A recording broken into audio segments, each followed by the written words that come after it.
Hari ini, DPRD Provinsi Jawa Barat menggelar rapat gabungan dan dengar pendapat merespon atas kebijakan Gubernur Jawa Barat Deddy Mulyadi yang telah mengeluarkan kebijakan menyegel dan membongkar beberapa perusahaan yang berada di kawasan hutan dan perkebunan di wilayah Kabupaten Bogor dan Kabupaten Bandung Barat.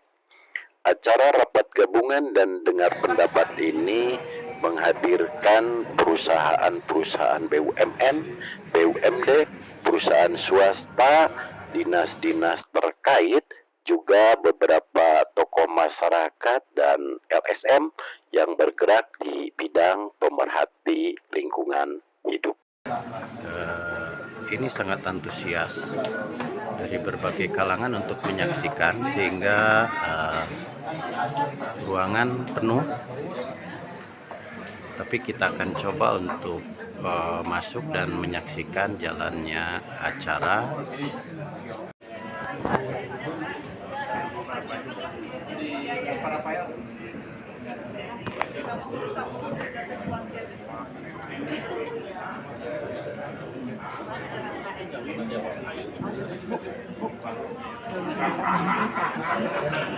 Dari mana Ibu?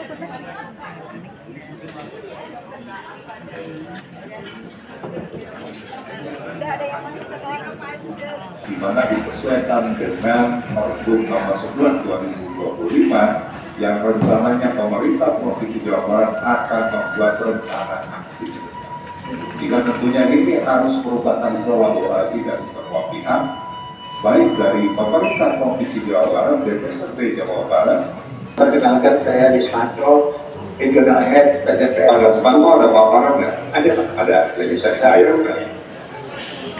PTPL 1 Regional 2, dalam hal ini kami coba minta sedikit waktu lebih banyak Pak, dan perlu dijelaskan supaya teman-teman bersampaikan pesan-pesan yang kami siapkan. Kesimpulannya, berdasarkan data Provinsi Jawa Barat di atas, pemanfaatan kawasan pertanian termasuk di dalamnya kawasan perkebunan untuk wisata diperbolehkan dengan tetap mempertahankan fungsi utama kawasan sebagai kawasan pertanian atau perkebunan dalam penunjang pariwisata. Karena kalau nggak ada perkebunannya, wisatanya nggak akan ada juga di sana.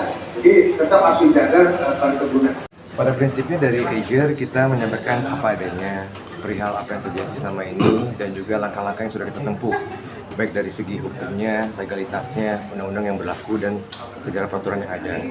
Dan pada prinsipnya apapun yang kita lakukan dari awal selalu menjunjung tinggi nilai kelestarian alam, nilai-nilai budaya, dan juga kesejahteraan masyarakat.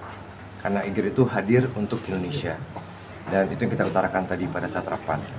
Dan saya juga sangat mengapresiasi etikat baik dari DPRD dan juga Provinsi Jawa Barat untuk menerima audiensi kita, para pelaku usaha di bidang alam, khususnya di daerah yang kemarin ya di Puncak dan juga di Bandung Barat.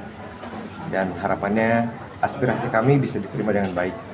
Dan kita juga sangat berharap pimpinan kita dari pemerintahan bisa mengambil keputusan yang sebijak-bijaknya dan adil pada semua pihak yang ada di Jawa Barat.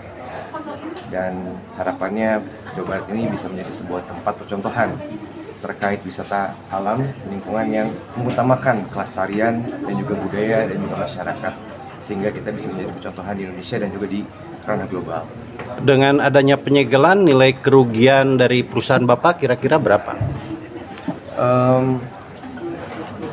Kerugian itu kan bisa dibilang material dan imaterial. Dari persepsi publik yang tercipta itu pastinya ada citra yang nantinya kita harus benahi. Real image Eiger sendiri sebagai brand yang selama 36 tahun kita selalu menjunjung tinggi nilai kelestarian alam. Dan sekarang mungkin persepsinya agak berubah. Namun kita tidak mempermasalahkan itu. Saya percaya suatu hari nanti akan ada waktunya itu dirasakan oleh masyarakat, bisa dinilai sendiri, bisa dilihat sendiri, dan saya sangat berharap publik bisa menilai itu dengan sangat baik dan bisa diterima manfaatnya oleh masyarakat besar. Tadi Bapak memaparkan bahwa perizinan kan sudah lengkap. Ketika memang tetap penyegelan ini, apakah akan mengadakan langkah-langkah upaya-upaya hukum? Pada prinsipnya kita mengikuti prosedur. Jadi apapun yang diarahkan oleh Pak Gubernur, provinsi, dan juga kementerian terkait, kita sebagai warga negara dan juga perusahaan yang mengikuti hukum dan patuh terhadap hukum di Indonesia, kita akan ikuti dan kita sangat menghormati instansi kementerian dan juga negara yang ada di sini. Dan saya percaya suatu hari nanti biar publik yang akan menilai. Sudah ada komunikasi dengan Pak Gubernur setelah penyegelan sampai sekarang? Kita berharap secepatnya saya bisa bersilaturahmi dengan Pak Gubernur, karena sejujurnya saya sangat mengapresiasi dari visi dan misi dan tindakan Pak Gubernur ini perihal pelestarian dan juga budaya khususnya, dan saya rasa ini adalah hal yang baik. Namun saya juga berharap kebijakan itu juga bisa dilakukan dengan seadil mungkin, dan saya percaya Pak Gubernur dan para jajarannya akan melakukan hal itu dengan sangat bijak. Dengan Bapak hadiri DPRD setelah pertemuan ini, harapannya apa?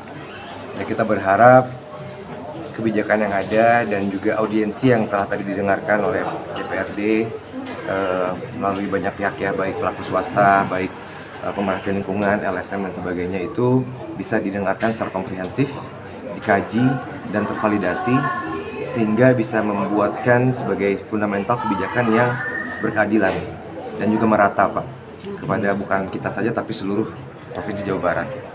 Itu sehingga jika itikat baiknya adalah untuk melestarikan lingkungan dan mempunyai kawasan wisata yang mempunyai nilai ekonomi bagus, nilai ekologi yang bagus dan juga teknologi yang bagus, bukan hanya kita saja tapi juga untuk semua pelaku usaha, saya sangat berharap bisa melakukan hal yang sama.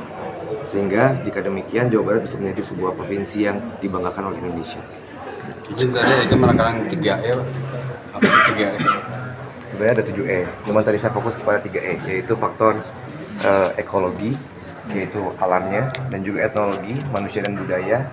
Namun yang terakhir adalah faktor ekonominya. Nah, kalau 7 itu ya ekologi, etnologi, ekonomi, edukasi, etika, estetika, dan juga entertainment. Nah, mungkin saya jabarkan sedikit ya. Ekologi itu mengenai alam, jadi apapun yang kita lakukan kita harus melestarikan alamnya. Tapi di saat yang bersamaan kita juga berharap bisa menciptakan nilai-nilai budaya yang bisa menginspirasi generasi-generasi berikutnya, anak cucu kita ke depannya, sehingga budaya kita tidak hilang. Dan juga pastinya harus ada nilai ekonominya. Kenapa? Karena sustainability itu harus membutuhkan sebuah circular ekonomi ya, yang dimana butuh dana juga untuk mempertahankan nilai-nilai ekologi tersebut, penanaman pohon dan sebagainya. Nah, tapi di atas dasar kebersamaan juga dari segi bisnis, Pak, kita berharap kawasan kita bisa memberikan edukasi pada generasi-generasi berikutnya, kepada masyarakat lebih luas tentang alam yang kita punya, keindahan yang kita punya, dan juga yang kita harapkan bisa menginspirasi mereka untuk melestarikan alam yang kita punya. Nah, dan kita juga harus punya estetikanya. Estetika dalam arti harus bagus dari semua bangun-bangunan yang kita bikin. Dan kebetulan kawasan kita ini kita membangun dengan estetika Jawa Barat. Jadi semua bentuk bangunan kita itu mengadopsi kultural Sunda dan juga Jawa Barat, sehingga orang bisa mengapresiasi keindahan dari aset kultural Jawa Barat. Yang berikutnya ada etika. Kita adalah negara timur, di mana itulah nilai kelebihan kita dibanding luar negeri. Kita adalah manusia-manusia yang beradab dan beretika, yang mempunyai keunikannya masing-masing dalam berbicara, bertutur, dan juga budaya-budayanya. Nah, itu menurut saya nilai tambah yang kita punya di Indonesia.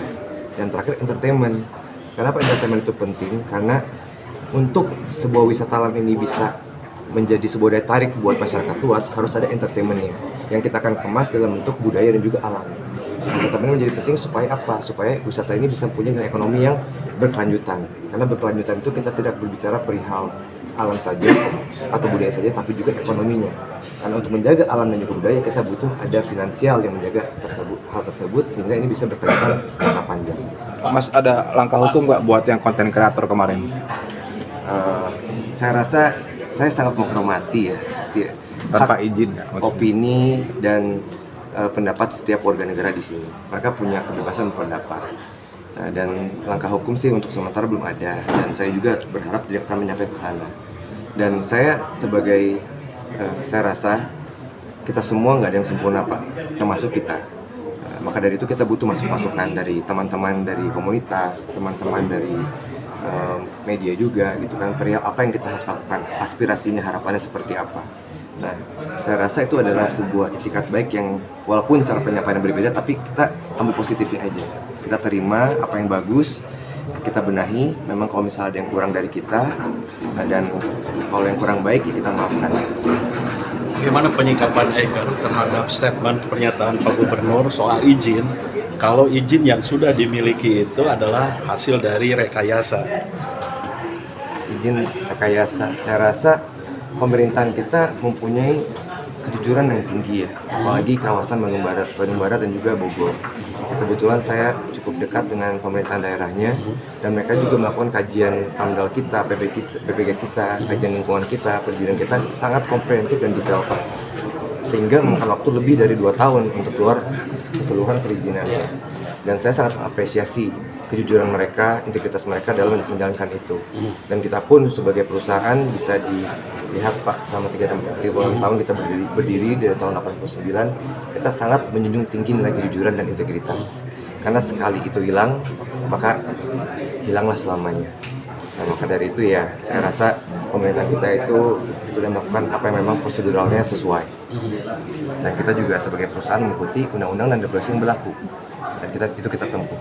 Jawa Barat dalam kaitan 2 hal kan. Materinya ya di undangannya. Satu tentang penyegelan. Ya. Penyegelan yang dilakukan oleh Gubernur Jawa Barat atas perintah Gubernur Jawa Barat di wilayah Bogor dan KBB, itu judul rapat. Kedua berkaitan dengan tata kelola yang berkaitan dengan lingkungan, kehutanan dan perkebunan.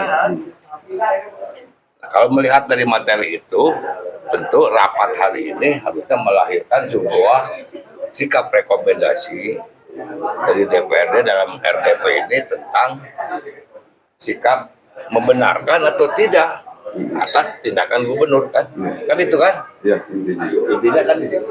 Ya. Adapun soal agenda yang kedua, tata kelola lingkungan, ya kita bisa dibicarakan, ada perda, ada apa.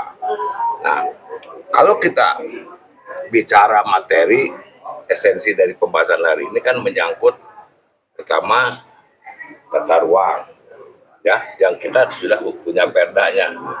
Kedua yang menyangkut alih fungsi lahan. Tapi kalau bicara alih fungsi lahan, ingat yang dialih fungsikan lahan untuk tempat wisata itu kan adalah PTPN dan perhutani lah, katakan sebagiannya yang diundang tadi. Dan itu bukan milik Pemda. Lalu apa relevansinya keterkaitan itu kan? Itu yang harus menjadi substansi bahasan. Nah, kalau saya memperhatikan dari 20 keterangan baik dari Pemda dan juga khususnya dari KBB, sepertinya tidak ada pelanggaran. Ya, kan aneh nih, ya, tidak ada pelanggaran. Ini izin lengkap dan memang perizinan pembentukan hotel apa sesuai dengan aturan. Nah, jadi kembali tadi di situ artinya kita akan berbicara tata ruang, alih fungsi, dan satu hal yang penting ini dalam rangka pemerintahan berbangsa dan bernegara, tata kelola pemerintahan. Nah, waktu gubernur melakukan tindakan itu apakah dia hasil rapat koordinasi dengan DPRD atau hasil masukan dari instansi terkait, misalnya dari Dinas Kehutanan, Dinas PU, Dinas Investasi, tapi tiba-tiba ada kebijakan seperti ini. Kan ini seperti kita ingin dihebohkan ya. Dihebohkan lalu ini benar nggak tindakan gubernur ini? Sebab jangan hanya untuk kepentingan popularitas, tapi dampak ini kan kepada persoalan ekonomi. Kan? Persoalan ini bisa berdampak kepada konstelasi tata pemerintahan. Ya. Nah, kita tunggu nanti dalam kaitan itu apakah DPRD akan belai tidak. Ya, kalau saya melihat dari sisi substansi rapat hari ini harusnya poinnya kan itu. Dalam kaitan dengan penyegelan ini tinggal keluarkan RDP hari ini membenarkan, menyesalkan, atau akan mengevaluasi tindakan gubernur. Ini tadi kan pengusaha-pengusaha korban penyegelannya ada. Tapi satu hal yang harus diingat, walaupun bukan polisi tapi dari PP kan berkonsekuensi hukum. Betul nggak? Ini kan harus jelas, jangan dibiarkan gitu. Ini segel terus tindak lanjutnya apa, terus kemungkinannya apa. Oleh karena itu saya kira mudah-mudahan hari ini akan ditunda aksa, kami akan mengejar tentang sikap itu pada DPR. Maksudnya Dewan ke Gubernur seperti apa Pak, kalau dengan tindakannya salah? Ya lihat aja diuji diukur, kan ada parameternya. Apa yang melanggar? Kan ada perda KPU, ada perda soal tata ruang, ada perda soal kelola lingkungan, kan ada perda tentang tadi KPU apa yang mengacu kepada hubungan dengan pemanfaatan kawasan, kan ada. Melanggar enggak gitu? Benar nggak? Kan itu parameter.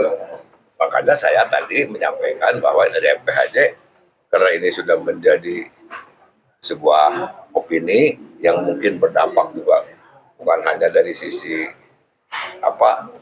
ekonomi, tapi juga tentang berkaitan tata kelola pemerintahan, sehingga perlu ada sebuah penilaian kan. Nah, adapun yang bermateri kaitan dengan pengelolaan lebih lanjut, kita bisa bicarakan.